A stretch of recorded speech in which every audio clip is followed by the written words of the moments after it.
Bir ikkita mashina olib qolganmiz. Endi men har safar o'zimni maqtagan foydasi yo'q. Chunki men uncha qilib beraman, buncha qilib beraman deb lutchi va xalqni o'zidan eshitgan qulayroqda.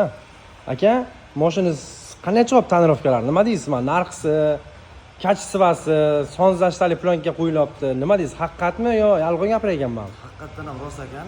Men shu Instagramga ham ko'rgandim, bir o'rtog'im tavsiyasi bo'yicha kelgandim. Men 2 kun shaharda hamma joyini qidirib ko'rdim. Har bitta taniqli joy ko'rdim, lekin bunaqa narx, bunaqa sifatli, lekin to'g'risi ko'rganim yo'q. Aka, apparatimiz ham bor. Mana xudo xolasa apparatlarcha o'lchab qo'yib ko'rsatib beramiz.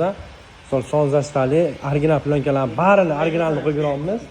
Aka, ishimiz ma'qulmi sizga? Aka, gap yo'q. Omad ishlaringizga shu rozi bo'lsalaringiz bo'ldi. Rahmat. Ishlaringiz bilan narximizni qoniqtirdi. Rahmat. Xullas, mana shunday ishlab kelaverasizlar. Men Kobultdan olib qolganmiz. Kobultdan polni krugovoy tonirovka bo'lyapti. Buni ham qilaveramiz.